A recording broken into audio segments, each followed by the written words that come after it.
Bonsoir à tous et à toutes. Ce soir, je suis là pour parler de la politique en Côte d'Ivoire, plus précisément du FPI.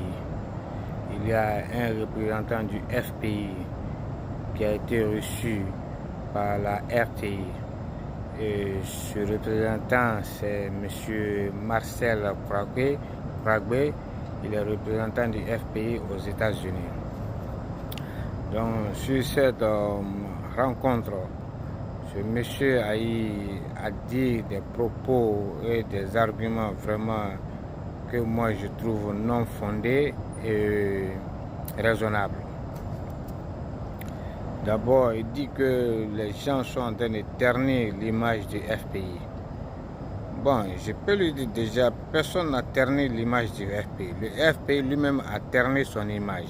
Et cette image du FPI sera toujours ternie. C'est le FPI même qui a terni son image. Okay?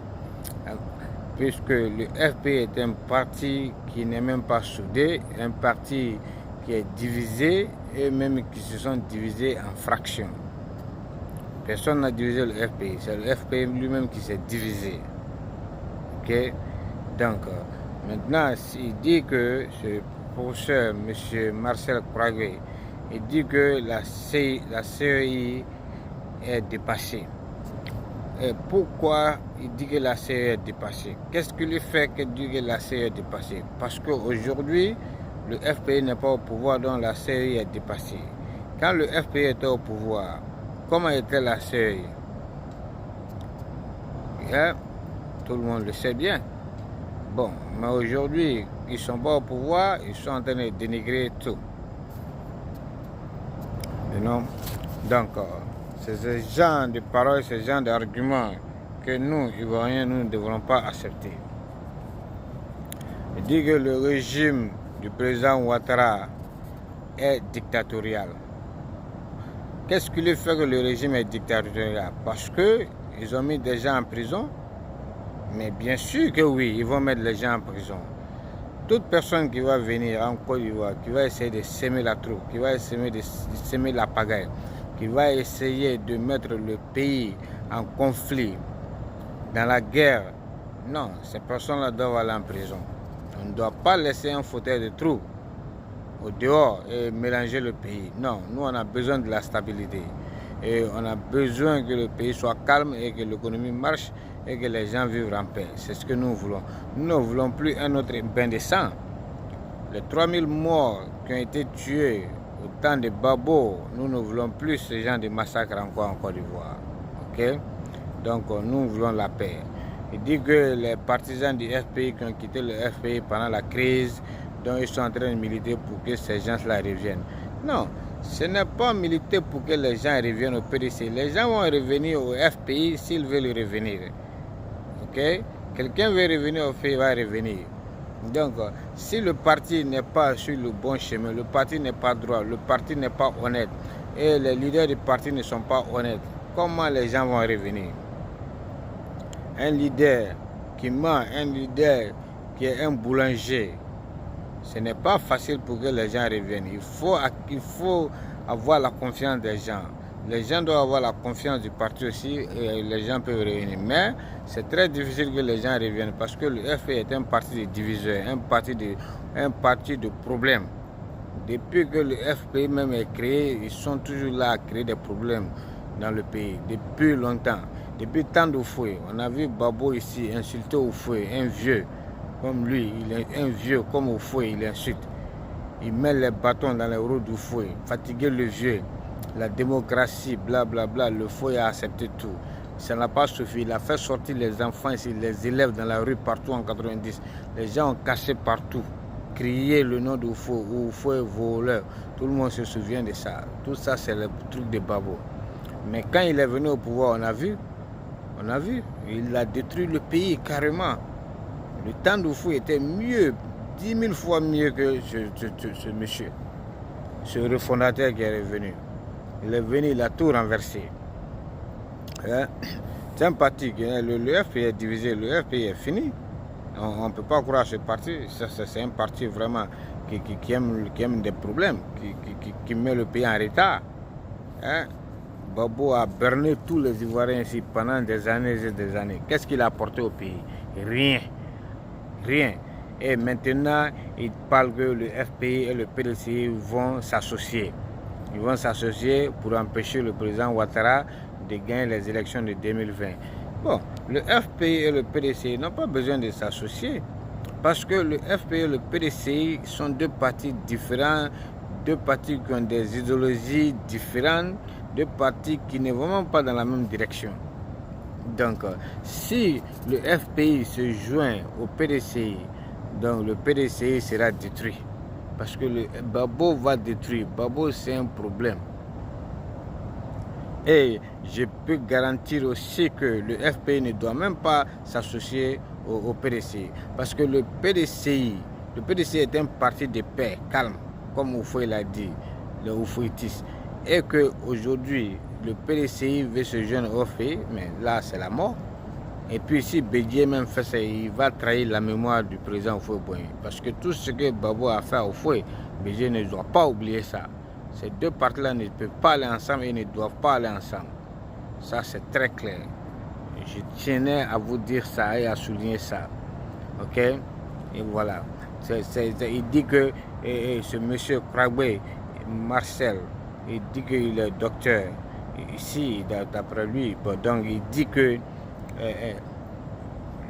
le FPI et le PDCI vont tout faire pour empêcher le RHDP, le président Ouattara, d'être candidat et de gagner les élections de 2020. Bon, je ne sais pas par quel moyen ils vont l'empêcher. Il y a une constitution qui est là. Si la constitution et que les Ivoiriens même sont d'accord qu'il soit candidat, il va être candidat. Et que si les élections ont eu lieu et que s'il a gagné les élections, il sera président. Donc, comment vous allez l'empêcher? Hein? Ça, c'est vraiment, je ne sais pas, c'est eux qui veulent envoyer la guerre dans le pays. Et ce n'est pas eux de dire aux gens de ne pas voter le président Ouattara. Ce n'est pas au FPI de dire aux Ivoiriens de ne pas voter le président Ouattara. Les Ivoiriens sont mûrs, ils sont grands, ils sont majeurs, ils savent ce qu'ils veulent. Donc, eux-mêmes, ils pourront décider le candidat qu'ils veulent. S'ils trouvent que le président Ouattara est l'homme de la situation qui peut redresser le pays, ils vont le voter. S'ils trouvent que c'est quelqu'un d'autre qui peut gérer le pays, ils vont voter cette personne-là. Ce n'est pas au FPI de nous dire de voter qui ils veulent. Non, nous on vote qui on veut. Et qui peut nous apporter du bien, du bonheur. C'est cette personne-là que nous voulons. Pas ce que vous avez. Vous croyez que nous on va sur vos paroles, des trucs comme ça, vous nous avez berné ici pendant des années et des années. Ce n'est pas les beaux paroles, nous on veut les actions. Ok? Voilà. Donc, vraiment, arrêtez de mettre les gens, de mettre des idées bidons dans la tête des Ivoiriens, flatter les Ivoiriens et les amener sur un terrain glissant. Non, non, non. Nous, on n'a plus besoin de ça. Babo a fait beaucoup de discours ici. Quand il était au pouvoir, on n'a pas vu, on n'a rien vu. Les gens souffraient. Le pays était dans la crise. Hein? Voilà, le président Ouattara, il ne parle pas trop, mais il fait des actions. C'est ce que nous on veut. On veut les actions, on veut les preuves. Ok? Voilà. Donc, si vous parlez que c'est le régime en place qui est en train qui a créé des problèmes à Bomi, le problème de Bomi, ils sont responsables, tout ça là. Bon, moi je pense que ça c'est une manipulation du FPI. C'est un pays qui est en train de manipuler les gens à se battre, à se tuer et puis transformer ça, mettre ça sur le pouvoir du président Ouattara. On a parlé ici qu'on veut de la réconciliation. Bon, il a libéré les Simone Babet, tout ça là, ça c'était pour la réconciliation. Mais quand cette dame-là est sortie, quelle était sa première parole? Elle est partie, elle dit que le truc de Bomi, le gouvernement ivoirien est responsable. Ils font ceci, ils font cela. Ça c'est des paroles qui mettent le pays à feu et à sang. Ce n'est pas pour ça qu'on a libéré Simone Babet. On l'a libéré pour faire l'envoyer la paix, la réconciliation. Donc elle doit parler sur ce terme-là, la réconciliation. Elle doit montrer un visage qui peut envoyer la réconciliation, la paix encore. Pas des paroles comme ça pour soulever des tensions encore entre les gens. Non, ce n'est pas pour cela qu'on l'a libéré. C'est pourquoi je dis que le FPI ne va jamais changer. Ne va jamais changer. Ils disent que, ouais, que Babo n'est pas coupable, que tout le monde connaît la vérité, que c'est pourquoi la CPI l'a libéré. Non, la CPI a libéré Babo, ce n'est pas parce que Babo n'est pas coupable. Il y a eu une guerre en Côte d'Ivoire. Donc Babo ne peut pas dire qu'il n'a pas tué. Les deux camps ont tué. Donc Babo n'est pas innocent. Gbagbo a été libéré, c'est purement politique. Parce que d'abord, nous les Ivoiriens et les Africains, tout le monde voulait qu'on libère Gbagbo. Parce que personne n'était d'accord que les Blancs jugent nos leaders. Que c'est une honte, c'était pas bon pour l'image de l'Afrique. C'est pourquoi tout le monde a lutté pour qu'on libère Gbagbo. Et que nous-mêmes, nous pouvons juger nos leaders, mais pas les Blancs. C'est pourquoi. Donc ça, c'est purement politique. Mais cela ne veut pas dire que Gbagbo n'est pas tué, ou bien Gbagbo n'est pas coupable. Non, non, non. Voilà. Donc il ne faut pas confondre deux choses. On doit être clair. Que le RHDP Ouattara a pris le pouvoir par la force. Qui t'a dit que Ouattara a pris le pouvoir par la force? Hein? Gbagbo n'a pas pris le pouvoir à la force. Gbagbo a fait un coup d'état électoral. Il est parti se autoproclamer président. Quand il a eu les élections avec le président Guy, il est parti s'asseoir à la télévision. À partir d'aujourd'hui, c'est moi le président de la République. Il a autoproclamé. Ça, c'est un coup d'état qu'il a fait. Ça, c'est pas une élection démocratique. Guy a dit qu'il a gagné. Gbagbo allait s'asseoir à la télé et dit qu'à partir d'aujourd'hui, c'est moi le président de la République. Parce que les gendarmes l'ont soutenu. Sinon, lui, il n'a pas été élu aussi démocratiquement. Donc, il ne faut pas venir nous parler de la salade ici. Vous pouvez dire ça aux étrangers ou bien aux enfants, mais pas à ceux qui ont vécu la scène. Ok? Voilà. Et en 2020, voilà, vous ne voulez pas que le président Ouattara règne. On a toujours dit ça. Ce n'est pas à vous de nous dire qu'en 2020, vous ne voulez pas que le président Ouattara soit candidat ou bien soit élu. Non, c'est les Ivoiriens qui vont décider. C'est le choix des Ivoiriens. Ce n'est pas le FPI qui va nous dicter quelque chose. Le FPI ne peut pas nous dire de faire ce que nous ne voulons pas faire. Nous, on fait ce qu'on veut et ce qui est bon pour le pays, et ce qui est bon pour nous, ce qui est bon pour nos enfants, ce qui est bon pour le futur, l'avenir de la Côte d'Ivoire. C'est ce que nous allons faire. Mais on ne va pas écouter un parti qui vient mettre de la philosophie, mentir les gens, mettre des idées dans la tête des gens, des idées bidons. Non, non, non, on n'a plus le temps pour ça. Les Ivoiriens sont mieux, les Ivoiriens sont grands maintenant, les Ivoiriens réfléchissent bien. Les Ivoiriens vont réfléchir et ils vont choisir qui ils veulent. Et celui qui est bon pour le pays, mais pas ce que le FPI veut. Non. Ok? Et que le FPI, il dit que le FPI n'est pas un parti divisé, que Gbagbo est le président du FPI. Bon, ça c'est des histoires parce que quand le FPI a fait son assemblée générale, ils ont fait une élection. Et pendant l'élection, Affi N'Guessan a été élu président du FPI. Affi ne s'est pas nommé lui-même président du FPI, il a été élu par les membres du FPI. Donc s'il a été élu, donc ça veut dire qu'il est le président du FPI. Maintenant, si Gbagbo dit que Affi n'est pas président, que c'est lui qui est président, que parce que c'est lui le fondateur du FPI, il a tort. Il est fondateur, mais il y a eu des textes qui sont là, qui régissent le parti. Et il y a des textes que le parti doit suivre et que le parti doit adhérer. Donc, si ces textes-là, il y a eu élection, il y a les élections dedans, il y a les règlements intérieurs. Donc, s'il a été élu, Affi a été élu, Affi est le président du FPI. Donc, Gbagbo, s'il veut être le président du FPI encore, il devrait suggérer une élection. Et on fait une nouvelle élection. S'il gagne, il est le président du FPI. Mais si Affi gagne, Affi est le président. Mais Gbagbo n'a pas fait ça. Gbagbo a montré que c'est pour lui le parti. Et lui, il est le seul chef du parti. Et c'est lui qui fait ce qu'il veut et il dit ce qu'il veut. Non, c'est pas comme ça. Et Gbagbo, c'est un ingrat. C'est un ingrat. Vous dites que le président Ouattara est un ingrat, il est comme ça. Non, le Gbagbo, c'est le plus ingrat. Affi a fait tout ça. Affi a lutté pour Gbagbo, tout. Jusqu'à aller à Addis Abeba, les congrès, il est parti. Addis Abeba, Burkina Faso, Marcoussis, il a tout fait pour Gbagbo ici. Il a été bombardé, il a été mis en prison ici, tout ça à cause de Gbagbo. Et c'est comme ça, Gbagbo vient le payer. Il vient le remercier comme ça. Quelqu'un qui se déplace, aller te rencontrer, tu refuses de le recevoir. Il a payé un billet d'avion, il s'est déplacé, il a fait des luttes pour toi, il a été ton premier ministre. Tu ne peux pas le rejeter comme ça. Donc ça, vraiment, il a dénigré Affi N'Guessan, et ce qui n'est pas sérieux. Et il se permet même de dire que Soro a été, lui, son meilleur premier ministre que lui a connu. Ça, c'est une honte pour le PDCI et le FPI. Un rebelle, il dit que c'est lui qui a été le meilleur, lui, de ses premiers ministres. Vous croyez ça? Hein? C'est décevant de la part de M. Ouattara. Ça veut dire que lui, c'est un ingrat, un boulanger. Hein?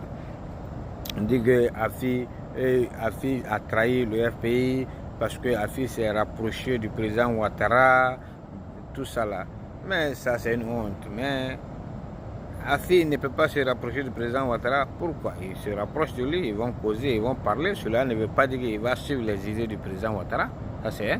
De deux, Babo ne s'est pas rapproché du président Ouattara. Quand Bédié était au pouvoir, Babo s'est rallié avec le président. Il y avait coalition, il y avait l'alliance Babo-Ouattara contre Bédié. Quand Bédié était au pouvoir, Babo a fait ça. Vous avez oublié ça? Vous avez oublié ça? Après, Bédié s'est rallié avec Ouattara quand Babo était au pouvoir aussi. Bédié était où? Au Golfe, non? Ouais, avec le président Ouattara. Et Soro s'est allié avec le président Ouattara aussi. Lui aussi, il était avec lui hier. Bon. Donc, il ne faut pas dire qu'Afi s'est rapproché du président, il s'est allié, il veut faire ça, il veut ça. Non, ce n'est pas Afi qui a commencé. Babo a été le premier à faire. Ok? Quand ça va dans l'intérêt de Babo, il s'associe avec les gens. Quand ce n'est pas son intérêt, il parle que tu es étranger, tu es comme ça. Aujourd'hui, il veut s'associer avec le président Bédié parce qu'il pense que ça l'arrange. Et demain, il va dire que le président Bédié, c'est un traître. Donc, personne ne doit croire à Babo. Babo, c'est un manipulateur. Donc, le FPI, c'est un parti vraiment qu'on ne doit pas croire, quoi. Parce qu'ils ne sont pas sérieux, ils sont là à semer la pagaille dans le pays. C'est eux. Surtout, et ils sont en train de soutenir le Premier ministre Soro Guillaume aujourd'hui.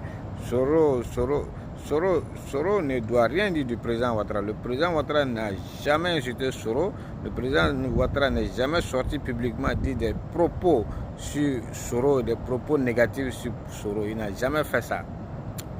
Donc, je ne pense pas que M. Soro doit attaquer le président Ouattara parce que le président Ouattara est un homme calme, tranquille. C'est la force tranquille. Lui, il parle peu, mais il travaille, il fait les actions. Donc, ce n'est pas la même catégorie. Okay? Donc, laissez le monsieur faire son travail. Il est en train de faire du bon travail. Il reconnaissait qu'il est en train de faire du bon travail. Ok? Voilà. On ne suit pas un leader que parce qu'on est de la même ethnie, bien que parce qu'on l'aime comme ça. On suit un leader parce qu'il est en train de faire du bon travail pour le pays. Ok? On ne pense pas à soi-même, on pense à l'intérêt du pays. C'est ça la réalité. Mais je vois que les gens, beaucoup d'Ivoiriens sont en train de suivre Soro parce qu'ils aiment Soro ou bien parce qu'ils sont de la même ethnie que Soro. Ou bien ils suivent Babo parce qu'ils sont de la même ethnie que Babo. Non, mais il faut reconnaître que le président Ouattara, c'est un bosseur. C'est un bosseur. Donc quand il veut le critiquer, il faut le critiquer sur son travail, ce qu'il a fait et ce qu'il n'a pas fait. Je suis d'accord, mais il ne faut pas le critiquer ou bien il ne faut pas le détester parce que c'est un djoula. Non. Voilà, c'est ça le problème en Afrique. On doit évoluer. Hein? On doit laisser ces idées-là. Dire que lui là, il n'est pas ivoirien, lui là, il est ivoirien. Non, ça c'est une honte. Ça c'est une honte. Hein? Quelqu'un qui est né en Côte d'Ivoire, on se permet de dire qu'il n'est pas ivoirien parce qu'il a un nom Zungarana ou bien Ouedraogo. Ça c'est décevant. C'est ce qui emmène la guerre encore. Ça c'est des trucs des xénophobes. Quand vous partez en Europe, vous faites des enfants, vous les Ivoiriens qui ont eu des enfants en Europe là, ils sont nés là-bas, on leur donne la nationalité européenne directement parce qu'ils sont nés là-bas. On n'a jamais dit qu'ils ne sont pas français ou bien ils ne sont pas américains. Obama est né aux États-Unis, si les Américains n'ont jamais dit qu'il n'est pas américain. Il a été président des États-Unis. Ils savent bien que son père vient de l'Afrique, mais il est né ici. Eux qui ont les moyens, tout ça, ils acceptent ces trucs-là. Nous, on n'a rien, c'est nous toujours, on fait de la diffamation, on fait du racisme. C'est pas sérieux. On doit se ressaisir, mais nous, Africains, on doit évoluer, on doit grandir. C'est pas sérieux. Donc, pour eux, maintenant, quand tu es ivoirien, ça veut dire que tu rentres au paradis. Ou bien quand tu es ivoirien, donc directement, Dieu te met l'or partout sur toi, quoi. Tu as du diamant sur ton corps. Ou bien quand tu es ivoirien, tu es mieux que le reste du monde entier, quoi. Yeah, on en a marre de cette histoire-là, ivoirité. Hein? Laissez les gens vivre en paix. Et la Côte d'Ivoire est dans la CEDEAO. C'est comme les gens ne connaissent même pas les tests de la CEDEAO. Si la Côte d'Ivoire est dans la CEDEAO, le Mali est membre de la CEDEAO, Sénégal, Bénin, des trucs comme ça, ils sont tous membres de la CEDEAO. Mais si tu es un Malien et que tu as le passeport de la CEDEAO, tu viens en Côte d'Ivoire, mais tu es Ivoirien. Si tu es un Ivoirien, si tu as un passeport de la CEDEAO et que tu vas dans un autre pays de la CEDEAO comme le Sénégal, mais tu es un Sénégalais, on ne va pas te traiter comme un étranger. C'est pourquoi on a le passeport CEDEAO. Ça veut dire qu'on est la même chose. Hein? Non, ressaisez-vous, mais ressaisez-vous. Ne vous laissez pas tromper par ces politiciens. C'est des gens qui mènent.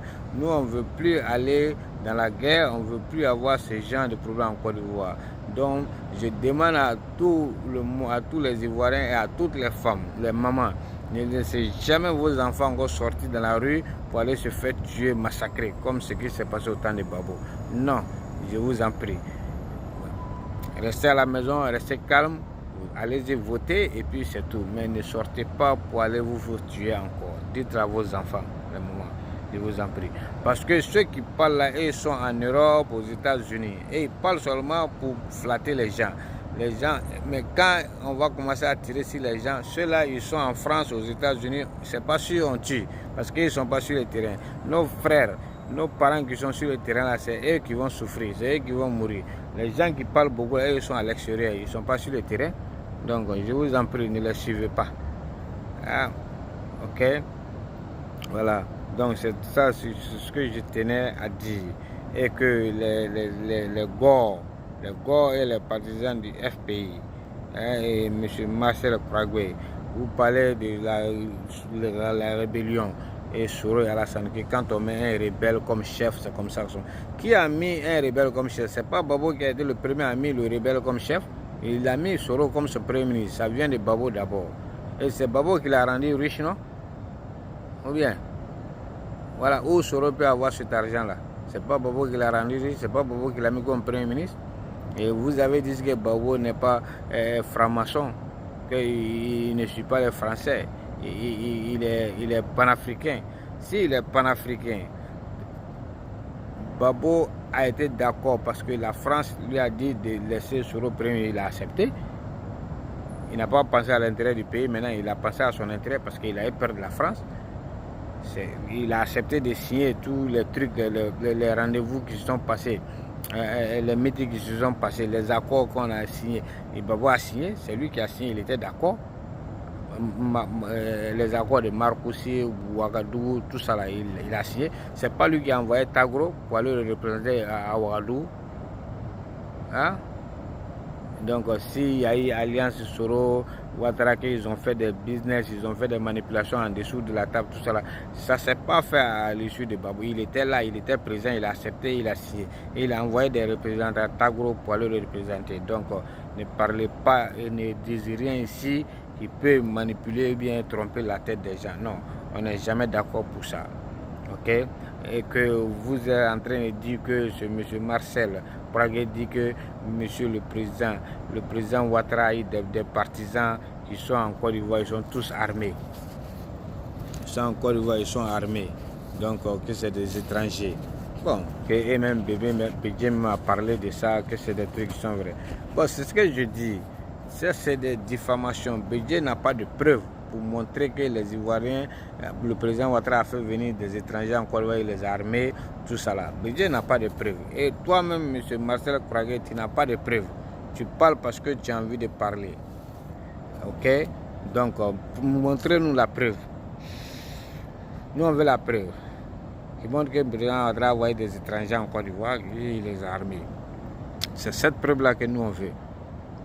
Donc n'accusez pas, n'avancez pas des propos sans preuve, parce que ce n'est pas la parole là seulement, les beaux paroles là, non, nous on n'a plus le temps pour ça. Les Ivoiriens ont dépassé ce stade, ok? Et le président Ouattara a dépassé ce stade. Lui, il veut des preuves de congrès, lui, il ne parle pas trop, lui, il est en train de faire ses actions. Donc, pardon, amenez-nous les preuves, et puis maintenant, on va voir. Bédié, dites-lui de nous prouver ça avec les preuves. Et que s'il dit que le président Ouattara a envoyé des étrangers, ils sont armés, ils sont là-bas, donc lui-même il est dedans parce que c'est lui qui était l'allié du président Ouattara, et lui il était au Golfe avec le président Ouattara quand il y avait la guerre, donc il sait comment ils sont venus, donc lui-même il est dedans aussi, il a fait venir les étrangers aussi, et puis les armées, et que les gens ont la mémoire courte. C'est pas Babo qui a amené les milices. Babo n'avait pas de milices. Babo n'a pas distribué les armes aux étudiants. C'est lui qui a introduit les étudiants dans la politique. Les gens de Fessi, au campus là-bas, universitaire, il y avait des armes là-bas, tout ça là, les étudiants avaient des armes. Qui a envoyé ça? C'est pas Babo. Et les miliciens libériens qui étaient payés à $600 par mois là, ça c'est ce qui les payait. On a montré ça à la télé, RFI a montré ça, et France 24 a montré ça. On les a demandé, ils ont dit même qu'ils prenaient $6,000 par mois et ils étaient payés par le président Babo. Donc, ne venez pas nous parler ici. Les milices qui sont là, c'est pas le président Alassane, c'est Babo qui a envoyé ses milices ici pour défendre son pouvoir, puisqu'il était assoiffé du pouvoir. Il s'accrochait au pouvoir. Ça n'a pas marché pour lui. Donc, c'est pas le président Ouattara qui a pris le pouvoir par la force. On a fait une élection, Babo a perdu, il a perdu, c'est tout. Il devait dégager. Et puis la paix allait venir dans le pays. Et maintenant, le tour du président Ouattara, s'il y a les élections ici, il perd aussi, il va quitter. Mais s'il ne perd pas, il sera président. Ce n'est pas parce qu'il est du là, vous criez ici, il doit quitter, il doit quitter. Non, non, non, le monsieur, laissez-le travailler. Une administration, c'est une continuité. Il fait ce qu'il peut. S'il est en train de faire du bon travail, on l'encourage. Quand son mandat va finir, il va quitter. La personne qui vient après va continuer le reste. Ok? Voilà. Donc, maintenant, c'est ce que je voulais vous dire. Et ils disent que le président va envoyer le problème de carte d'identité, tout ça à l'école. Donc, en Côte d'Ivoire, s'il envoie les problèmes de carte d'identité, le monsieur Marcel Kragué dit qu'on envoie l'argent à nos soeurs, lui il est aux États-Unis, si lui il envoie l'argent, les Ivoiriens envoient l'argent à leurs soeurs pour aller récupérer tout ça là, ils disent qu'ils n'ont pas pu récupérer l'argent que parce qu'ils n'ont pas de carte d'identité, qu'on doit mettre ça moins cher, tout ça là. Bon, moi je ne sais pas. Si lui il envoie l'argent à ses parents et il n'arrive pas à récupérer. Bon, nous quand même, nous aussi on est aux États-Unis ici, nous on envoie l'argent. Moi j'envoie l'argent à mes parents, ils vont toujours récupérer. Ils n'ont jamais dit qu'ils sont allés, on dit qu'ils n'ont pas de pièces d'identité pour récupérer. Quand ils vont, ils récupèrent leur argent. Ok? Donc je ne sais pas si toi tes parents n'ont pas de pièces. Bon, nous, nos parents ont les cartes d'identité en Côte d'Ivoire. Quand on envoie l'argent et ils vont récupérer. Donc moi je ne sais pas de quoi tu parles. Ok? Voilà. Donc maintenant, et puis tu dis qu'on doit faire les cartes d'identité. On ne peut pas donner les cartes d'identité gratuites. Toi, Gossio, toi, Marcel, tu es aux États-Unis ici. Depuis quand tu as vu ici aux États-Unis on donne les cartes d'identité gratuites aux gens? Tu payes. Tu peux dire aux gens qui sont en Côte d'Ivoire, qui ne sont jamais allés en France, qui ne sont jamais venus aux États-Unis ou en Espagne. Peut-être eux, tu peux leur dire ça leur mentir. Mais tous les Ivoiriens qui sont sortis, qui sont allés en Europe, aux États-Unis, et tout le monde sait qu'on paye l'argent pour avoir sa carte d'identité. Ce n'est jamais gratuit. Donc, il ne faut pas nous mentir ici. Si tu dis que c'est faux, tu es aux États-Unis, si on est là, on peut aller à Penda, bien DMV, on va voir. Ils vont nous montrer la preuve. On peut filmer et puis tout le monde va voir. Si c'est gratuit ou bien si on doit payer. On paye ici. On n'a jamais donné 40 gratuit aux gens ici. Il faut payer. Tu enlèves l'argent. Voilà. Donc, on est là. Tout le monde sait ça. Mais vous ne dites jamais la vérité aux Ivoiriens. Toujours vous mentez. Vous dites que le président Ouattara ment. C'est vous, FPI, qui mentez. Vous mentez toujours aux Ivoiriens. Mais cette fois-ci, ça ne va pas marcher. On est fatigué de vos politiques. On est fatigué de vos mensonges. Personne... Vous n'allez pas mentir ici, envoyer les enfants de personnes au dehors pour aller les faire tuer, les massacrer. Non, jamais. Arrêtez. Arrêtez ça. Les Ivoiriens sont fatigués, les Ivoiriens veulent la paix. Ok? Nous, on veut le bonheur maintenant, on veut la joie dans le pays. On n'est pas là pour ces trucs-là. Ok? Bon, c'est ce que je voulais dire. Ok? Donc, vraiment, je pense que les gens ont compris mon message, que les Ivoiriens réfléchissent d'abord et les Ivoiriens prennent conscience et maintenant sur ça, on peut aller maintenant à l'avance. Ok? Soutenons le meilleur candidat, soutenons la meilleure personne qui peut en faire du bien du pays, qui peut apporter le bonheur au pays. Donc ça c'était moi mon avis et mes reproches. Donc vivre la Côte d'Ivoire, vivre les Ivoiriens, que Dieu apporte le bonheur et la paix à la Côte d'Ivoire. Donc sur ce, je vous remercie et peut-être à plus tard, on aura à faire une autre vidéo. Donc c'était Seydine Defila. Ok, thank you. Bye bye. I love everybody. Peace out.